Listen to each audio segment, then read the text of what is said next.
es con la finalidad de generalizar, simplificar, optimizar, evaluar, verificar con el conocimiento.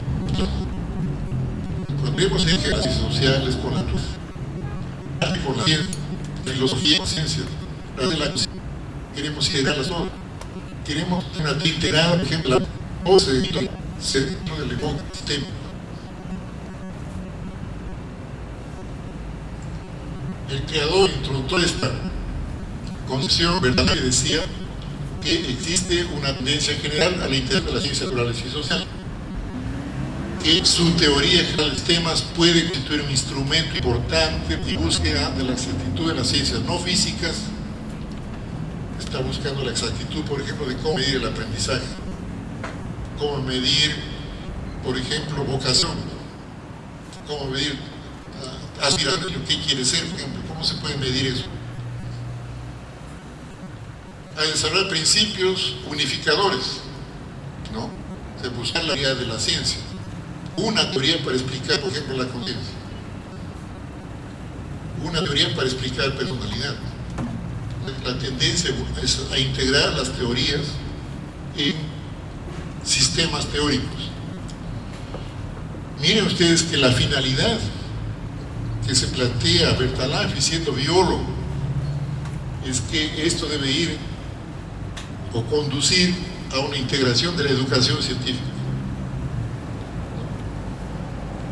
Con educación científica se entienden dos cosas: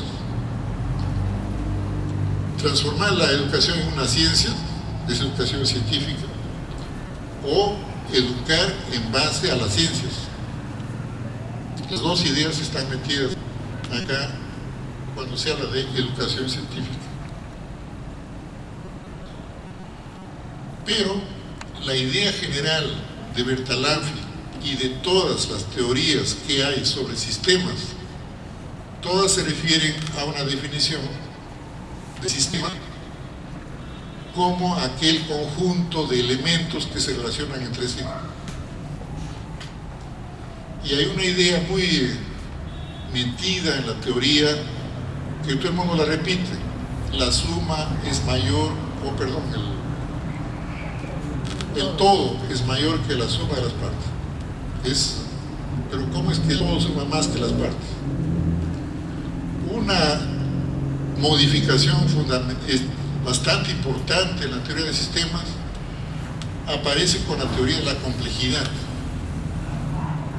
En la teoría de la complejidad se piensa en una forma dialéctica diciendo las partes están en el todo y el todo está en las partes. O sea que en cada parte está el todo. Ustedes cogen una célula, está la membrana, que es como piel, el citoplasma, que es como el cuerpo, el núcleo, que es como la cabeza, la ADN, que es como la cabeza cerebral. De que el individuo total es una célula. Ahora, esa unidad dialéctica no vayan a pensar como se pensaba en el siglo XIX, para explicar la herencia y el desarrollo del niño a partir del embrión. Se pensaba que en una célula había un hombrecito que va a crecer, y no nace. Pero una célula no parece a una persona, pero es todo que tiene una persona. Incluso digiere, respira, no digo que piensa, pero sí hace gran parte de lo que hace una persona. Igual, si ustedes quieren, la sociedad peruana se parece a una célula. El núcleo está en el Palacio del Gobierno, la información está en la Constitución, nosotros el citoplasma y los límites del país es la membrana, la piel que rodea. Ahí vemos que todo está en las partes. Para nosotros, sistema es algo distinto. Y creo que mucho en general la definición de Bertalanffy. Nuestra definición de sistema es que es toda región real relativamente aislada del universo, que abstrae para su observación, descripción y explicación, y al caso para su transformación. Por eso que hablamos de que el niño es un sistema. Si uno la abstrae toda la clase, saca un alumno, ese alumno como una unidad abstraída, es un sistema relativamente aislado, porque está en relación con los demás. ¿qué lo vamos a usar? ¿Cómo se comporta? ¿Cómo hace? Lo escribimos, decimos, ay, es un chico estudioso, respira bastante bien, tiene buenos pulmones, digiere bien la comida, sabe correr bien, etcétera, etcétera. Lo explicamos. ¿Cómo lo explico? Viene la cuestión. ¿Cómo explico que este niño sepa más que el otro? ¿Dónde está la explicación? Pero tengo que buscar. Para eso lo he abstraído, lo he sacado y lo he transformado en un sistema aislado. Y luego digo, bueno, este niño puede saber más, quiero transformarlo, quiero hacerlo más sabio, que sepa más, que tenga un mejor comportamiento, digiera mejor su comida, le doy una dieta, etcétera, intervengo sobre él.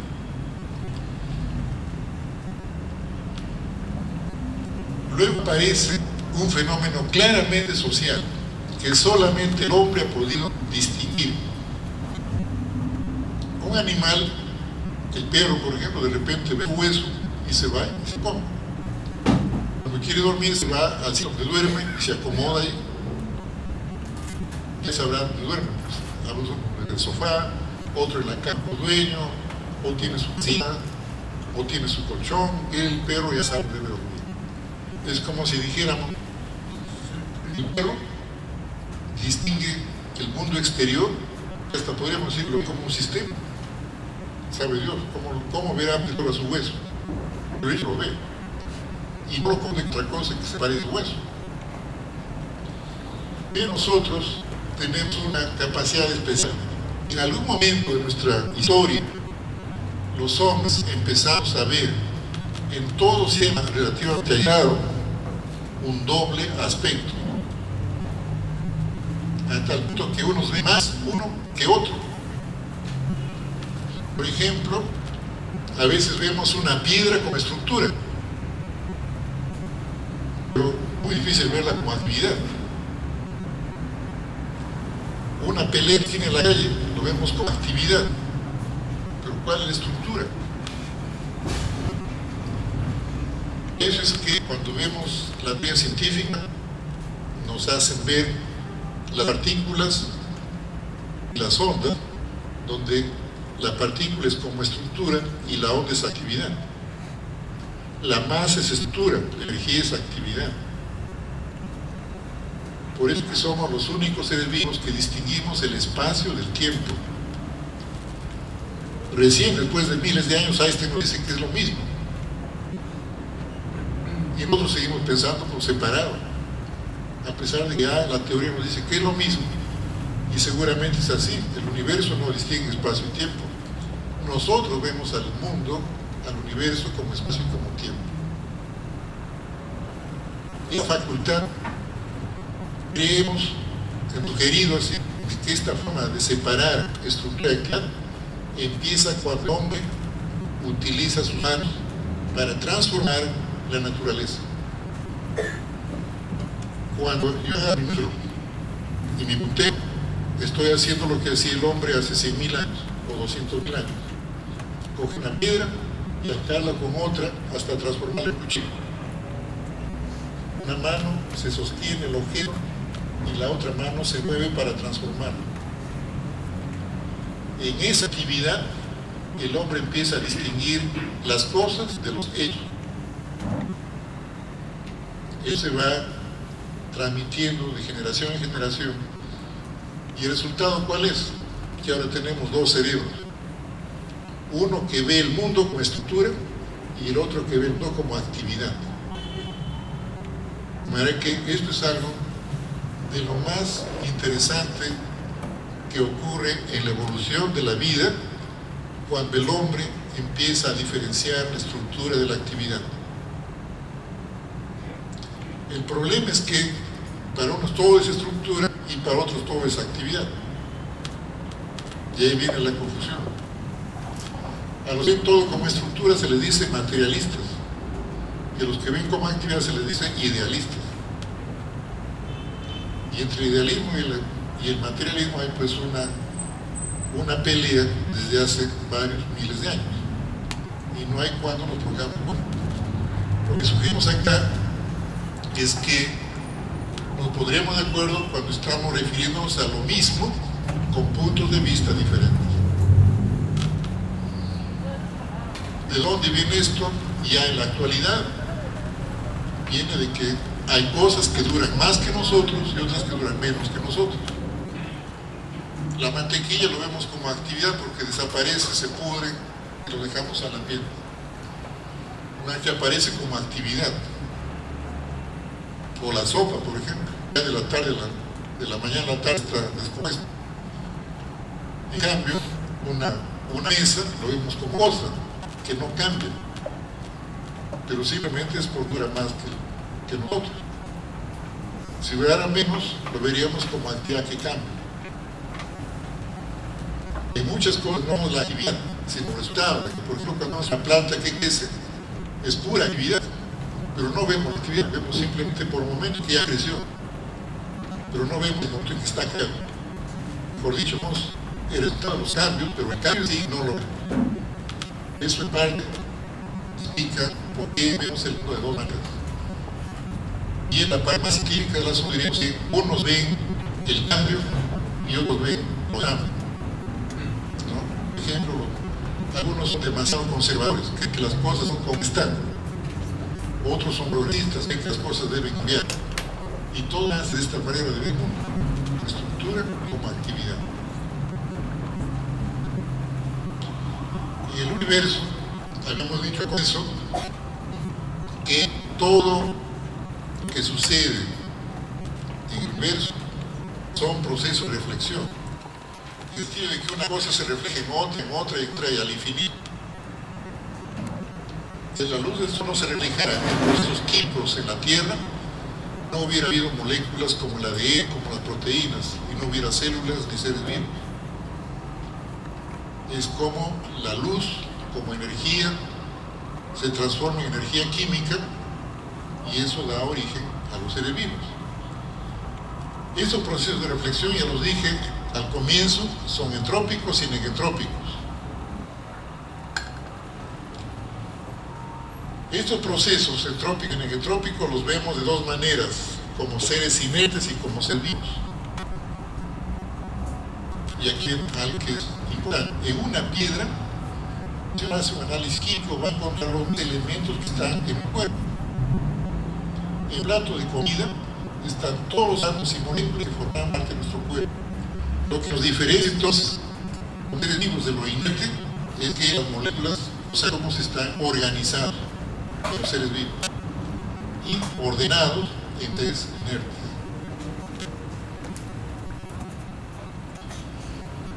Insistimos en mismo, los sistemas inertes son sistemas ordenados, se determinan linealmente una causa, un efecto, ese efecto es causa, otro efecto, efecto, causa de otro efecto y así al infinito. Esta explicación es lineal y la explicación se llama de causa-efecto, o sea, tienen explicación causal. De manera que las explicaciones causales explican los procesos de la materia inerte, porque tienen ordenamiento, si no, no pudiera explicarse. En cambio, los sistemas vivos son sistemas ordenados también, pero además de eso están organizados. Organizados porque tienen una determinación informacional, porque algo los organiza. Y miren ustedes que este concepto de organización viene desde mucho tiempo atrás. El hombre siempre pensó que estaba organizado por algo. Y de allí viene la idea de un Dios, de una divinidad, de un creador, algo que organizó este mundo. Esa idea es muy particular del hombre, de ver a los seres vivos como un producto de una creación superior. Estos procesos se explican ya no solo causalmente, sino genética y cinéticamente. En otras palabras, los seres vivos o los seres organizados se explican de dos maneras, porque tienen una doble determinación. No es una determinación lineal, sino una doble determinación, genética y cinética. los sistemas vivos se los puede clasificar individuales y multiindividuales. Una forma de sistema multiindividual que surge a partir de los sistemas multiindividuales es el sistema supraindividual que llamamos sociedad. O sea que encontramos en el sistema vivo sistemas multiindividuales que fueron el inicio de donde empezó a formarse la sociedad actual. Desde otro punto de vista, los seres vivos los vamos a separar en naturales y artificiales. Seres vivos naturales son aquellos donde no ha intervenido para nada el hombre. Hay selva virgen, las profundidades del mar, la atmósfera, la estratosfera, los demás planetas, todavía no han sido tocados por el hombre, excepto indirectamente, por ejemplo, poner un hombre en la luna, poner satélites o que se quedan, por ejemplo, en Marte. Hay otros que se han ido al espacio. Estamos interviniendo, y digo estamos no porque lo hayamos hecho, sino porque con nuestra materia prima, con nuestra riqueza, ha sido posible que los países desarrollados hagan todo esto. Si no nos hubieran explotado nosotros, no tendrían lo que tienen ahora. A costa nuestra se han desarrollado y por eso es que quieren abandonar el planeta. El planeta ya no es suficiente para ellos. Quieren vivir solos, sin esta andanada de pobres, sino solos y a irse a vivir a otro planeta. Es la idea general. Hay gente que ya compró su pasaje. El problema va a ser nosotros, ¿qué hacemos acá? Por otro lado tenemos seres vivos artificiales. Los seres vivos artificiales son aquellos que han sido transformados por la sociedad. La sociedad ha transformado, por ejemplo, al perro que era salvaje, ahora es un perro doméstico. El maíz ya no puede ir solo, tiene que sembrarlo, cultivarlo, quitarle la hierba, ya se acostumbró a vivir socialmente. El gato, el caballo, y ahora, ¿no? Y por lo tanto nosotros también, muy buena conclusión, ¿no? Es lo que queríamos demostrar, que nosotros somos tan artificiales como la mesa o computadora, porque somos hechura de la sociedad. La sociedad nos ha transformado de individuos de tipo animal a individuos de tipo social. Y el punto fundamental es, por supuesto, llegar a una definición, a una explicación de qué es la información. Ya les mostré este cuadrito en antes, que hay varias teorías sobre qué es la información, pero nos vamos a concentrar en esta última, porque aquí ven ustedes que las definiciones se refieren a la medida de la información, pero les puedo asegurar que todas esas teorías de la probabilidad, la entropía, la incertidumbre, diversidad, estructura, reflejo ordenado, todo se refiere solamente al concepto de información social, pero en el sentido de noticia, de mensaje, de instrucción, de conocimiento. O sea, como sinónimo de estos conceptos. Nuestra idea, que vamos a decir ahorita, es que la información es toda estructura cuya actividad organiza a todo sistema vivo.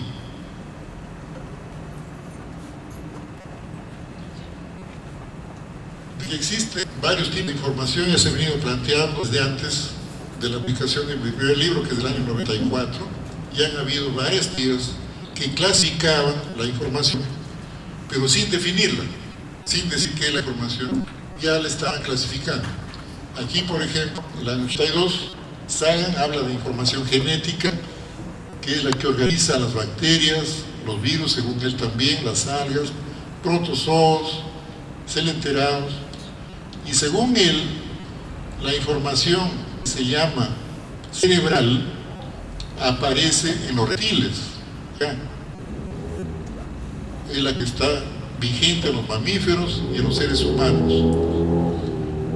Pero además, según él, existe información cultural extrasomática en el hombre. El ejemplo, las bibliotecas. De manera que esta idea venida de fuera me reafirma en el planteamiento que hice, porque mi planteamiento es sin conocer esta idea de Sagan. Y las coincidencias a veces son más importantes que las copias. ¿Cómo llegamos a la conclusión de que la información es un sistema que organiza todo ser vivo? Miren ustedes el razonamiento de la biología. Para la biología, la vida se define por sus atributos. Por ejemplo, la vida es todo aquello que se integra, se mantiene, se reproduce y se modifica. Y ahí queda. Hubiera querido traerles, pero lo pueden probar, cualquier texto de biología y van a ver ustedes que el primer capítulo empieza por este intento de definir qué es la vida. Y claramente se va a definir por los atributos. Y habrán visto que la teoría de la personalidad también se definía por los atributos. La conciencia por sus atributos.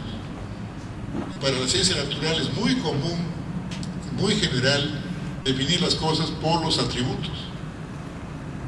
Nunca dice qué es una cosa. ¿No? Por eso es que se dice que la ciencia natural no es solamente materialista, es fundamentalmente idealista. Porque no define qué es en sí, sino los atributos, por los atributos. El razonamiento que sigue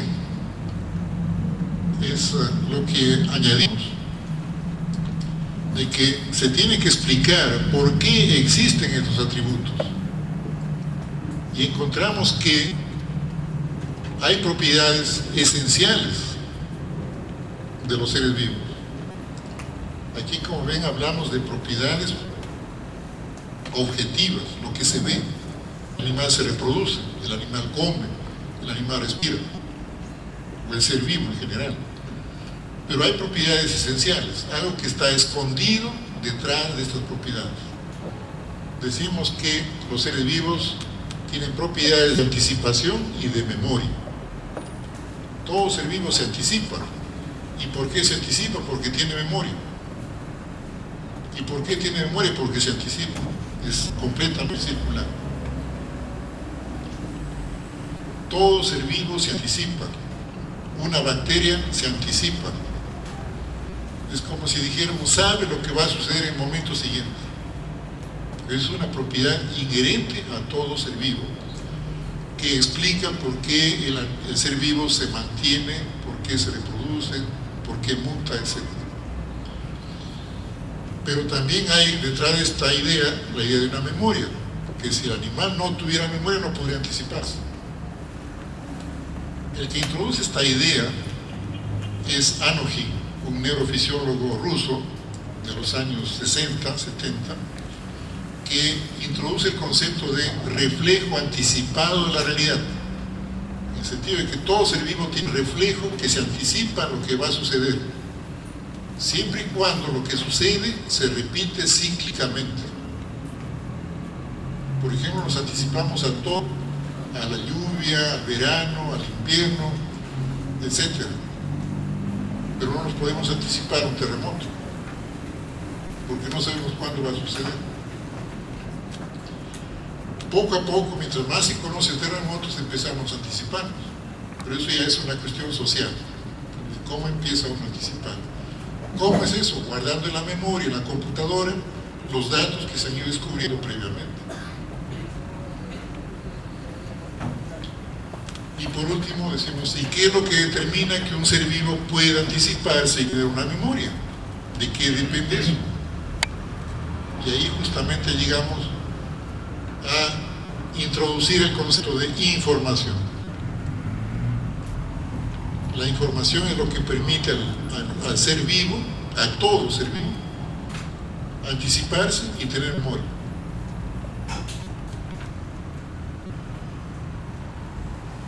Por lo tanto, vamos a dar esta definición. Información es toda estructura físico-química cuya actividad organiza entrópicamente, o sea, tiende a componer, tiende a organizar todos los miembros del sistema vivo.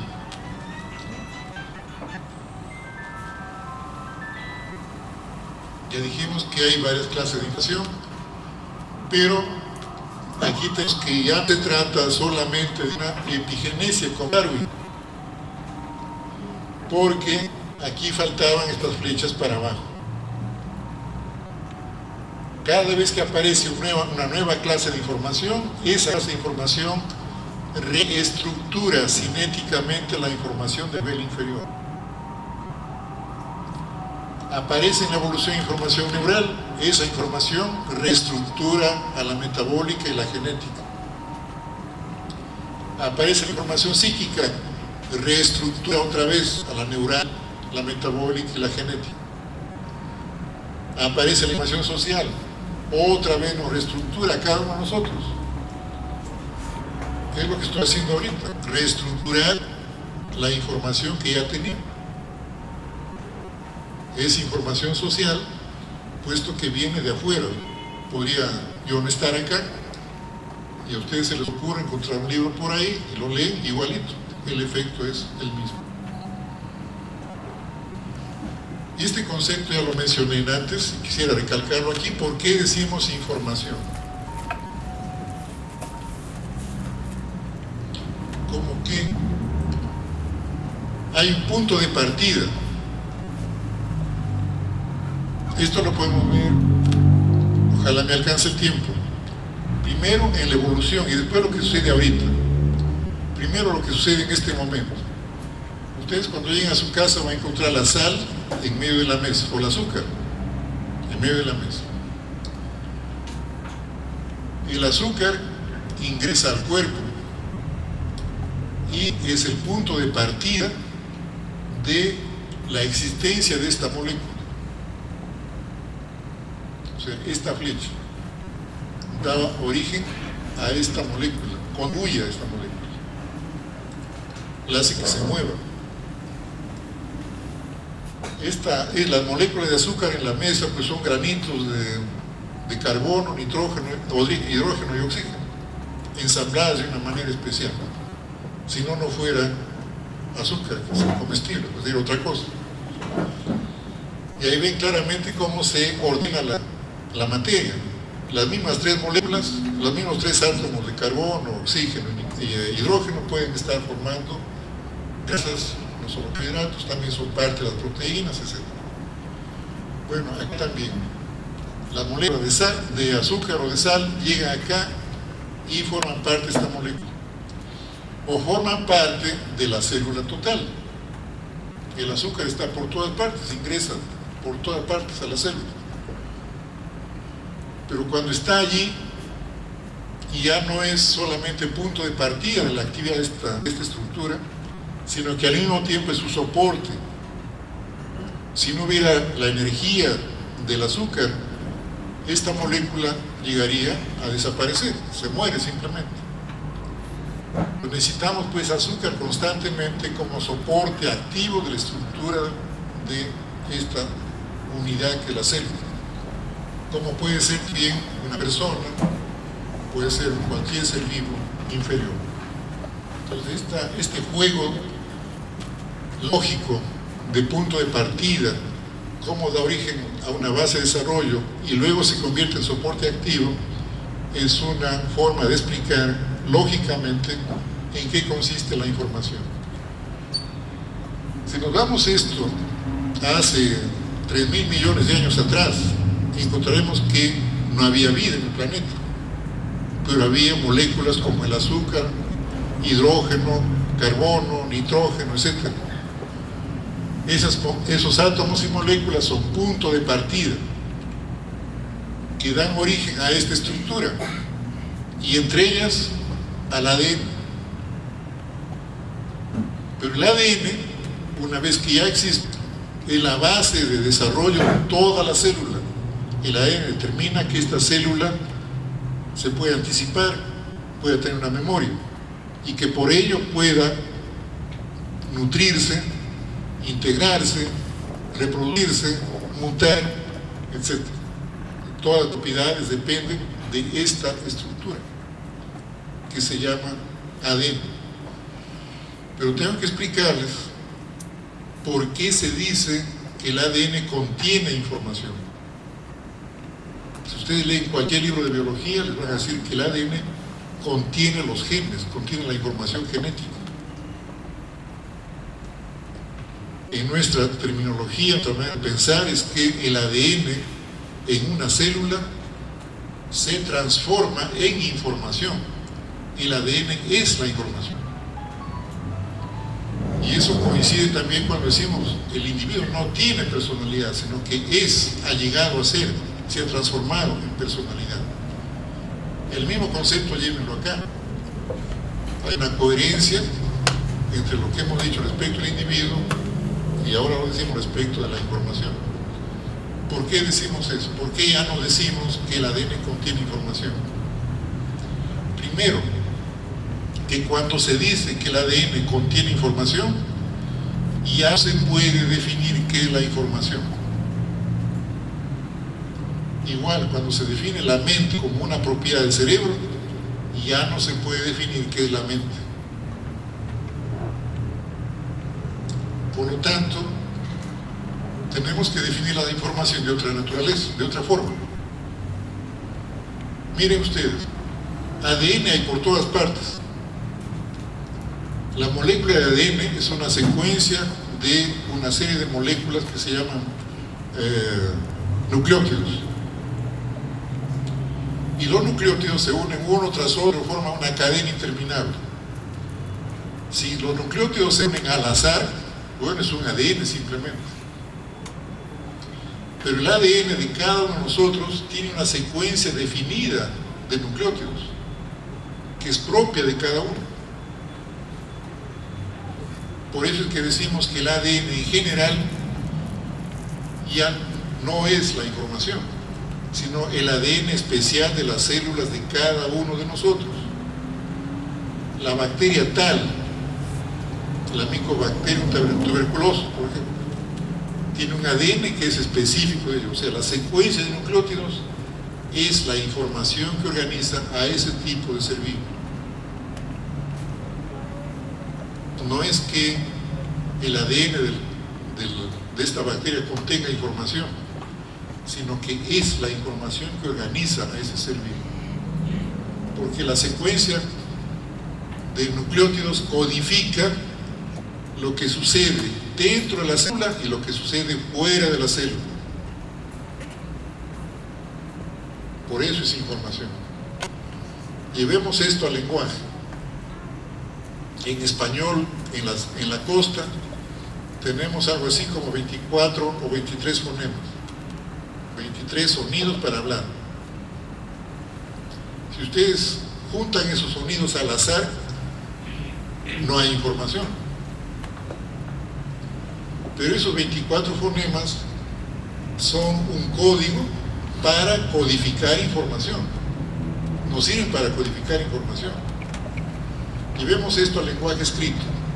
Cada letra sirve para codificar información. ¿Pero cómo la codificamos? Juntando las letras de una manera que no se pueda cambiar. Por ejemplo, si yo pongo juntas F, H, I, Z, U, no codifico información. Pero si pongo fonemas o letras como por ejemplo botella, ese código se convierte en la información respecto de un objeto, botella, y respecto a lo que yo quiero entender como botella. O sea que la información siempre es un código doble. No es un código de una sola cosa, es un código doble. Quiero darles otro ejemplo, tal vez más demostrativo. La Rosetta que describió Champollion, en Egipto era un código que no sabíamos qué información tiene, ¿no? Pero una vez que Champollion descubre el código, la regla de ese código y convierte lo que estaba escrito ahí a otro idioma, al francés, lo que está escrito allí es la información acerca de lo que pensaba el que escribió ese código y lo que describe como suceso de la realidad en ese código. Siempre una doble codificación. Aquí este ADN, un tanto tonto, está codificando lo que sucede dentro del individuo, lo que sucede fuera del individuo. Cuando ustedes leen o notan, acá, están leyendo lo que pensaba ella al momento de escribirlo y lo que se refiere como objeto exterior con ese escrito. Siempre hay una doble determinación. Quiero ir a esto acá para que quede bien gráfica la cosa. Esta molécula de acá es una larguísima fila de nucleótidos que se empaquetan hasta que lo vemos ya al microscopio como cromosomas. Aquí está el ADN disuelto en el citoplasma de una bacteria.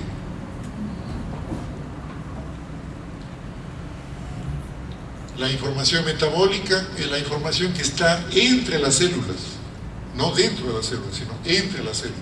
A eso se llama matriz intercelular, que está aquí vista al microscopio imaginativo. Una vez que descubren los compuestos químicos que rodean a las células y las unen entre sí, esa matriz intercelular es la información metabólica. Luego aparece la información neural en el sistema nervioso de este animalito que se llama, es un cel enterado. Aparece por primera vez en la evolución el sistema nervioso en esta forma de un conjunto de células que tienen una función. Por ejemplo, un núcleo de neuronas puede hacer que este animalito empiece a mover este penacho que tiene acá, o que salga disparado cuando alguien lo toca y se aleja del estímulo.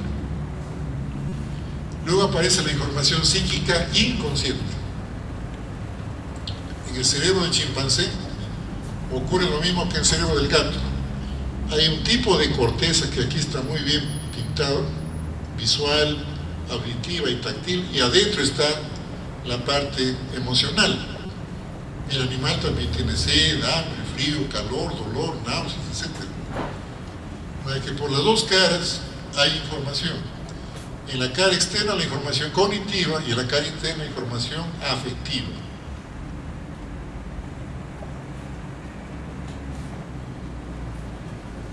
El hombre tiene este tipo de información. Lo que ustedes dibujan en la pizarra es la información social. Este cuadro es un sueño que tuvo Stephen Hawking, el físico más de moda, que ha estado de visita a Chile, ha venido, se dan ese lujo de pagar una millonada para que dé una conferencia. Soñó que estaba conversando con Einstein, con Newton, y jugando a los dados, discutiendo la teoría de que Dios no juega a los dados, que es la teoría de Einstein. Pero además está soñando que Marilyn Monroe está sentado en su falda durante el sueño. Es lo que soñó Stephen Hawking. Después alguien lo dibujó y lo que es su sueño e información psíquica ahora es información social, porque le vemos un dibujo que refleja lo que él soñaba, pero refleja también además a Einstein, a Marilyn Monroe, a Newton, etcétera, etcétera. Esta figurita que está acá representa a un dado en la cabeza de cada uno de ellos y al dado que está ahí en la mesa, o al dado que existe realmente. En el hombre, entonces, ¿cómo aparece este tipo de información? Con esto ya vamos a terminar señalando que hace 6 millones de años el hombre sigue la evolución, no se queda en el nivel, el nivel de desarrollo del primate, sigue un desarrollo ulterior. Primero que el homínido, que está en el mismo rango de los gorilas y los chimpancés, el homínido primitivo, que es un primate, se hominiza, se convierte en Homo sapiens. ¿En qué consiste? En que camina en 2 pies y puede usar sus manos. Ya no está de árbol en árbol, sino que empieza a caminar, a correr sobre la superficie de la tierra. Y con sus manos empieza a coger cosas, a escarbar y a empezar a transformar esa naturaleza. Este Homo sapiens, hace más o menos 200.000 años, algunos dicen 700.000, los números no importan, el hecho es que el Homo sapiens se humaniza. ¿Por qué? Porque crece su cerebro y empieza a usar las manos específicamente ya para transformar las cosas en herramientas. Descubre o inventa, ¿cuál sería la mejor palabra?, el fuego, empieza a cazar, empieza a cultivar, empieza a pescar, empieza a domesticar otros animales, y de esa manera el hombre empieza a trabajar colectivamente. Nada hubiera podido ser individualmente. El hombre empieza a formar pues una comunidad. Gradualmente se va transformando de multiindividual en supraindividual. ¿En qué momento da ese salto de lo multiindividual a lo supraindividual? En el momento en que se socializa. ¿En qué consiste? En la introducción de la información social. Cuando el hombre inventa la información social a partir de su trabajo colectivo, es que empieza a transformarse la humanidad en sociedad. En otros términos podemos decir, la especie humana se transforma en una sociedad. Así empieza la primera clase de información. Dibujos en las rocas, figuritas de mujer en piedra, en hueso, en madera. Empieza la escritura y después empieza a contar las cosas. Y cuando empieza a contar, empieza a medir las cosas y después empieza a comparar las cosas.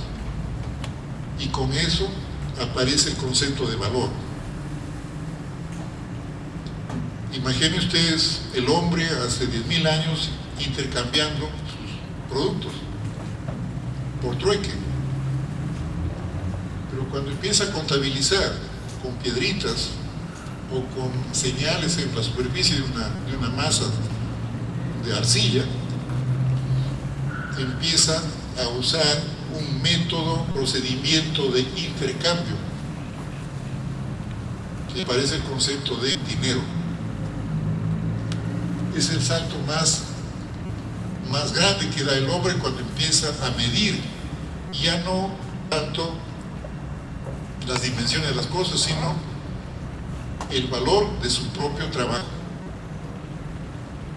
Cuando el hombre, imaginemos, intercambia una piedra que convertida en hacha por pongamos pues, un instrumento como una cuchara de palo, tiene que ponerle primero un valor.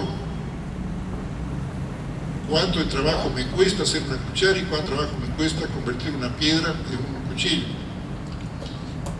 Y es lo que mide el dinero.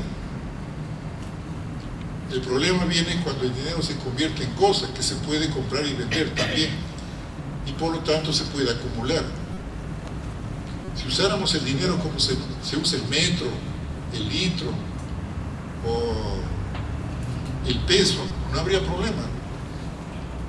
Pero el hombre empezó a hacer un truco de guardarse el dinero y acumularlo como si fuera una cosa, como si fuera mercancía. Al hacer eso empieza el poderoso que puede comprar todo y el pobre que no tiene con qué comprar. Conforme pasa el tiempo, los mismos tres tipos de información ya lo vemos convertidos así en el arte, en la ciencia y en la economía. Las tres formas de información aparecen entonces en su forma desarrollada. Esto es la información que llamamos tradicional, la información cultural y la información económica. Ten en cuenta ahí, esta figura que vemos aquí parece el dibujo de un niñito, inocente, todo él, pero es información económica. Ahí está lo que nos dicen que tenemos que comprar. Por lo tanto, notarán esta diferencia.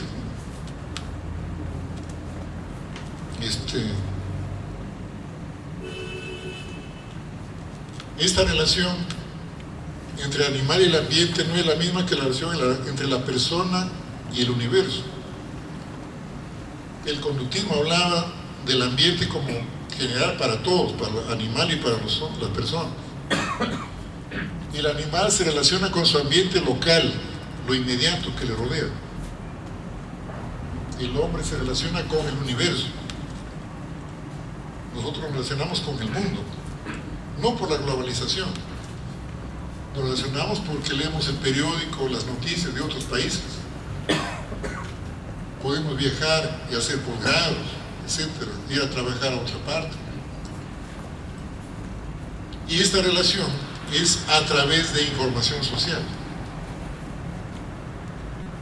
Lo que queremos demostrar aquí es que el conocimiento del universo necesariamente pasa por información social. De manera que no es cuestión de que uno tiene que construir todo. El niño tiene que adquirir información. Por ejemplo, no podríamos decir que para saber cuánto demora la luz del sol a la Tierra, él tiene que medir la velocidad de la luz. Más fácil decir, la luz se transmite o se propaga a tantos kilómetros por segundo. ¿Para qué le vamos a hacer que lo mida? Pero cuando dice que debemos hacer que el niño descubra, ¿no? ¿Qué se está refiriendo? A no darle la información de frente, sino que investigue, averigüe. ¿No? Lo que le pedimos al niño es que use su actividad que ya tenía como punto de partida. De ahí parte su interés por conocer. Pero la base de su desarrollo, de la formación de su conciencia, está en la sociedad. Tenemos que darle la información. Lo que se da a entender con eso es que se debe inculcar en el niño la capacidad de investigar,